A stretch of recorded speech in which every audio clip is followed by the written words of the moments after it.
Writing Spaces, Parlor Press, WAC Clearinghouse. Print versions of the volume are available for purchase directly from Punctuation's Rhetorical Effects. Kevin Cassell. This essay is a chapter in Writing Spaces, Readings on Writing, Volume 3, a peer-reviewed open textbook series for the writing classroom. Download the full volume. 1. Punctuation's Rhetorical Effects. Kevin Cassell. Overview. Many students tend to think of punctuation as governed by a set of rules. This chapter encourages them to conceive of punctuation as a system of conventions which includes standard expectations of correct usage, certain rules, but applies them within a broader rhetorical context. After distinguishing between punctuation and grammar, students are provided with 3 reading strategies to help them become aware of how punctuation operates in printed texts. The first strategy, explicit reading, adopts Writing Spaces author Mike Bunn's reading like a writer approach, but emphasizes a reading style that is sensory. The second strategy, visual reading, asks students to adopt a typographical perspective when reading so that they literally see how punctuation operates. The third one, oral reading, asks them to listen, possibly by reading aloud, to how punctuation conveys an author's tone of voice, which can help to illustrate context. Palpably experiencing punctuation usage while reading will help students use it with confidence and facility in their own writing. This chapter accommodates readers with hearing or visual impairments, so they may participate in the sensory reading. I recently shared a few short written expressions with students in my first-year writing class at the University of Arizona. Asterisk each one was a sentence or too long and conveyed a different idea that related to language use. I didn't tell my students who wrote them. I just projected. Asterisk this work is licensed under the Creative Commons Attribution Non-Commercial No Derivatives 40 International License and are subject to the Writing Spaces terms of use. To view a copy of this license, visit org/licenses/by-ncnd/40/ email info@creativecommons.org or send a letter to Creative Commons PO Box 1866 Mountain View, Con 94042, USA. To view the Writing Spaces terms of use, visit 3. Writing Spaces 3. Responded to the ideas of each quite well, until I put this final one up for them to read. Always use the proper name for things. Fear of a name increases fear of the thing itself. Not a single student engaged with the idea here, that the way something's named can cause people to have an emotional response to it. Instead, they severely critique the writing itself. As I had expected, they said the writer had bad, clumsy, even horrible grammar. When I asked for examples of this bad grammar, they said the apostrophes were wrong, the semicolon didn't belong there, and there were too many incorrectly placed commas. I completely agreed with the problems they pointed out, except one. If you ignore the apostrophes, the semicolon, and the commas, then you'll see that the grammar of this two-sentence expression is fine. In fact, the original version had none of those punctuation marks. I put them there after taking it from one of the most popular books in the world, J.K. Rowling's Harry Potter and the Sorcerer's Stone. If you've read this book, you may remember the half-blood wizard Professor Dumbledore explaining to young Harry why he calls the villainous Voldemort by his real name and not the Dark Lord or he must not be named, which are terms that undeservedly inflate his status to mythic proportions. Here are the actual 2 sentences before I got my hands on them. Always use the proper name for things. Fear of a name increases fear of the thing itself. I incorrectly punctuated these sentences to demonstrate 2 things. First, I want to point out that there is a difference between grammar and punctuation. Grammar refers to the structure of sentences. If I had changed the grammar of the first sentence, it would have come out as the proper name for things always use, or worse, things the proper name always use for.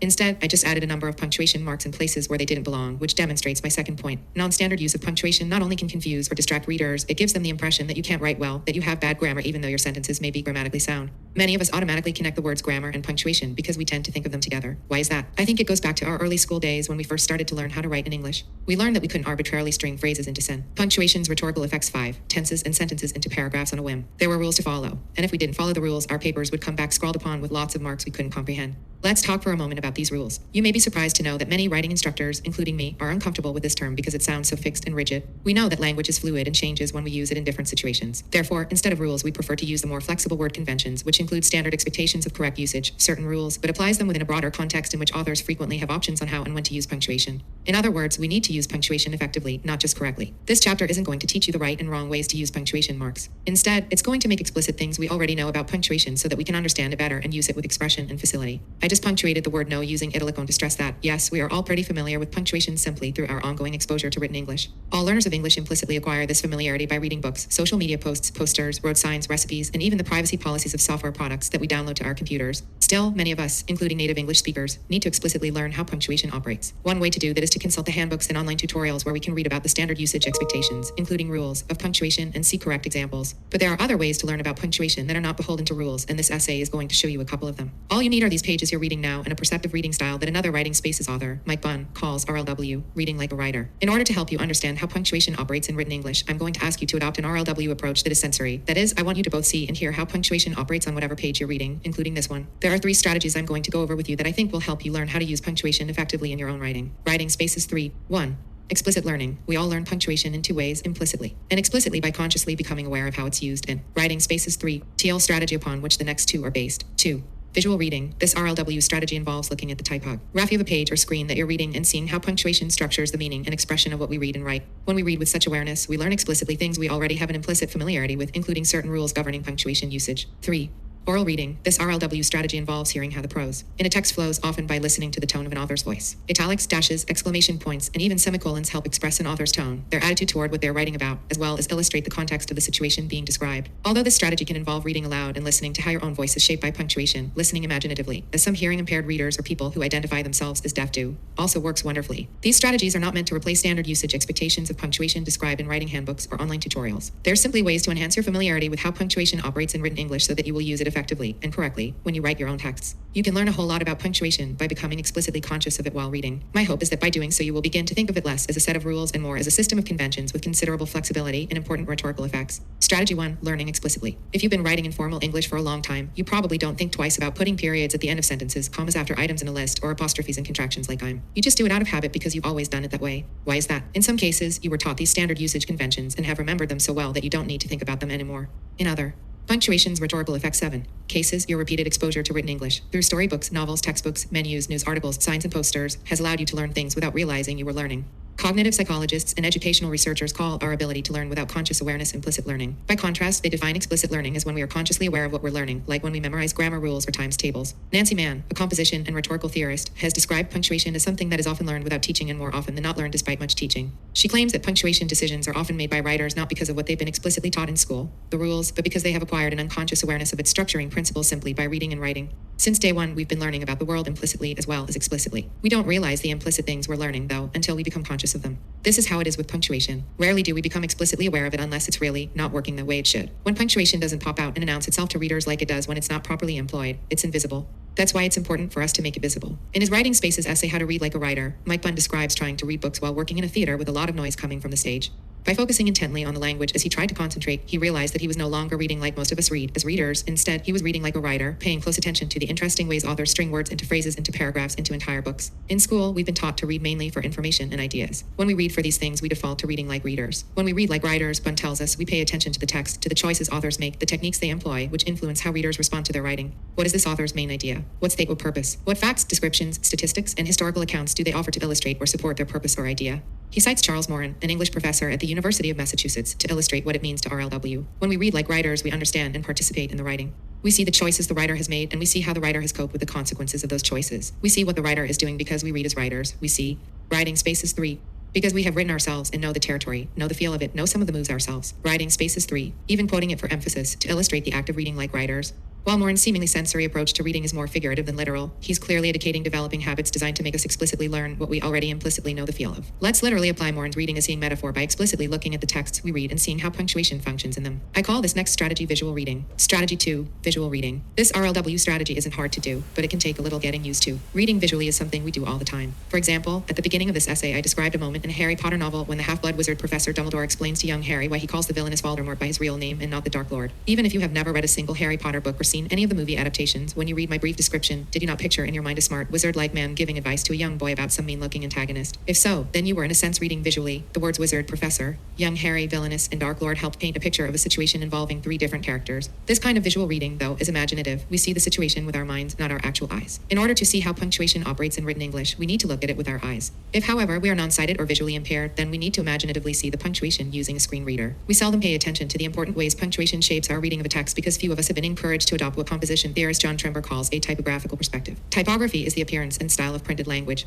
Trimber points out that essay writing has long been taught as a process in which the page itself is of little account. As readers, he points out, we are supposedly not looking at the visual design but following the writer's thoughts. When reading for information, we seldom register what our eyes are actually seeing. That writing is a visible language that is produced in Punctuation's rhetorical effects 9. Circulated in material forms like the page you're reading / looking at / seeing right now. When we visually read the typography, we begin to see things that we often take for granted. Punctuation is one of them. While we may not be accustomed to reading with an explicit awareness of a text's typography, we all do it occasionally. Have you ever had to write a research paper using MLA citation style? If so, you've probably looked at a sample works cited page to see how it's set up. You saw, for example, that when citing an article from an academic journal, you put the article's title in quotation marks and the journal's title in italics. You looked at the format, saw the conventions, and then did the same thing for your own works cited page. That's an example of visually reading the typography of a text. With this in mind, I'm now going to ask you to do something kind of strange. You've probably never been asked to do this before, and it may take a moment or two to get used to it.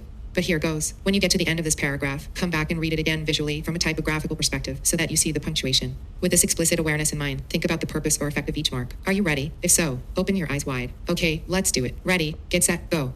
In the paragraph above, you saw 10 different marks of punctuation. Some of them I had to use to meet standard usage expectations: periods to end sentences, apostrophes to make contractions or show possession, question marks to indicate questions, and commas to set apart clauses. Other punctuation marks I used, like the em dash, exclamation points, italics, ellipses, quotation marks to create emphasis, and even the parentheses, were optional, rhetorical choices I made to emphasize certain things and give my writing a colloquial style. I chose to use an ellipsis before the italicized exclamation go, in order to create a slight pause and give dramatic effect to the assigned task. I could have used an em dash or just a period, but I know from my own RLW experience that the ellipsis is sometimes used to indicate a pause, and I wanted you to get a sense of anticipation, kind of like track runners feel when they're all lined up waiting for the start to a race. I also know from my own RLW experience that my version of the ellipsis is used primarily in informally written texts where readers are supposed to get a sense of the author's personality or attitude toward what they're writing about. Writing informally is another thing I and other writing space authors do with the hope that you, our student audience, will become engaged by silently listening to our voices as you read. Our writing often sounds like we're speaking, and punctuation plays a big writing space is 3.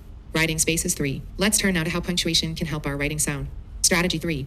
Oral reading. The word oral refers to the sense of hearing and hence the act of listening. The writing scholar Wendy Bishop tells us that if all our sentences, all our prose, followed the rules, we'd lose something. We'd be bored to death. We wouldn't hear much from texts. She indicates having a flexible sentence strategy that is shaped less by our concern with rules than with a desire to create what we call style, your own best way of saying. It's interesting how Bishop describes one's writing style as a way of saying. A sensory RLW approach involves more than looking at and seeing the elements of a printed text. It involves listening to the prose made up of those words as we read. We hear what the writer says while reading what they've written. In addition to contributing to the flow and rhythm of a text, punctuation plays an important role in conveying an author's voice. Voice is a rhetorical convention in multiple genres: blogs, news articles, opinion pieces, business letters, novels, poems, how-to guides, and of course, essays. When we hear the term voice, we immediately think of spoken articulation. But writing has voice too, and often that voice has a particular tone. As you read this chapter, can you hear my voice? If so, you'll notice that, like others in writing spaces, it is an informal tone. I use contractions and personal pronouns in an attempt to convey the impression that I'm talking to you. My purpose is to share with you, my audience, my belief that punctuation matters more than we realize, and part of my rhetorical strategy is to write in a way that personalizes your reading of my essay. If my voice is friendly, conversational, and even a little passionate about punctuation, then hopefully you'll keep reading and come to share my view.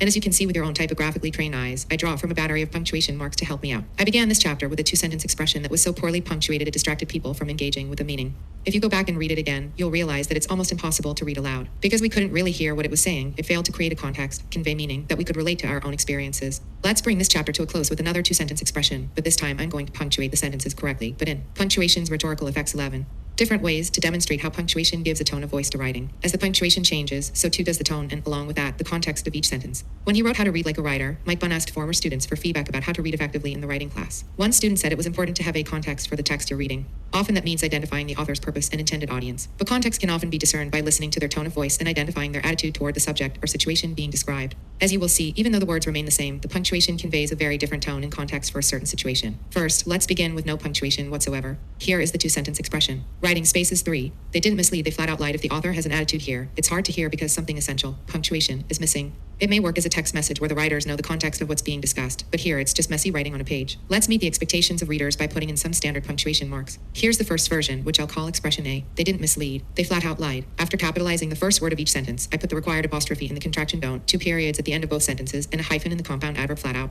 Now that the writing doesn't distract by violating any rules, I can better hear the writer's voice. It's informal. I can tell by their use of flat out, which is a colloquial, somewhat slangy term meaning blatantly, purposely, without hesitation, and their use of the contraction don't, the informal version of do not. In addition, the tone of voice provides a little context to the situation being described here. The author seems to be directly stating a fact. They didn't do this. They did that, period. When I read it aloud and listen to my own voice, it sounds relatively informal, but also kind of factual. There may be a little bias by the author toward the situation here, but the limited punctuation doesn't emphasize it that much. Now let's listen to how the tone of voice changes when we punctuate this expression differently. First, please visually read the following 2 expressions from a typographical perspective, or set your screen reader to call. Writing space is 3.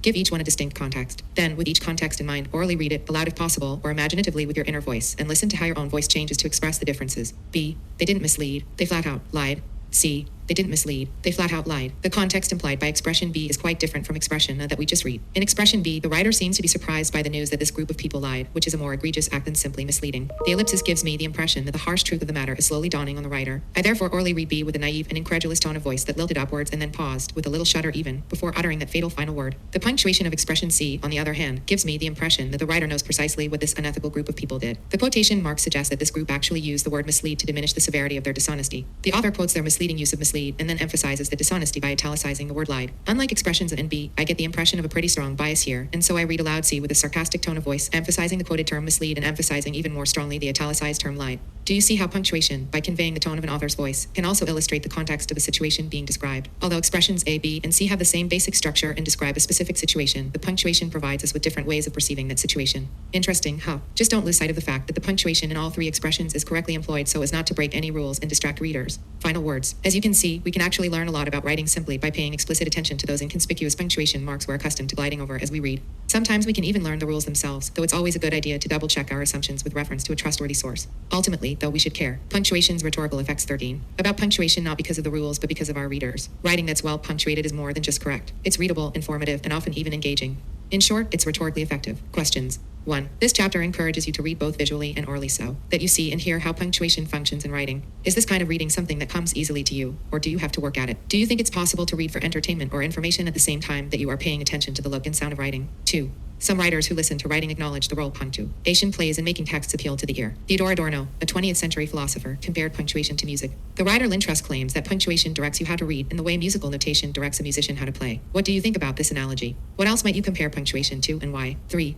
In this chapter, the author repunctuated a two-sentence expression. 3 ways. A famous philosopher, René Descartes, summed up his thinking with a famous axiom: I think, therefore I am. Go online and find out what I think, therefore I am means philosophically. Then think about how the single comma used in the original translation helps to express that idea. Afterwards, repunctuate this expression in 3 or 4 ways so that it has 3 distinctly different voices and contexts. What would be the philosophy of each expression? Have fun with this one. Writing spaces 3. Notes. 1. In How to Teach Punctuation, Ralph H. Singleton argues that italics is one of several devices that ought to be taught along with punctuation, since their purpose and use are the same. In this chapter, I treat italics as a form of punctuation. 2. Do you wonder if I made a mistake here? Should I have used he or she for the author, which is singular, instead of they? In this instance, I'm using what's called the singular they. The singular they is used in common expressions, like somebody left their credit card on the restaurant table. Not only is it less cumbersome than he or she, it's also a gender-neutral term that respectfully includes people who do not identify as either male or female. For these reasons, I use the singular they throughout this essay. Writing spaces 3 works cited. Adorno, Theodore W.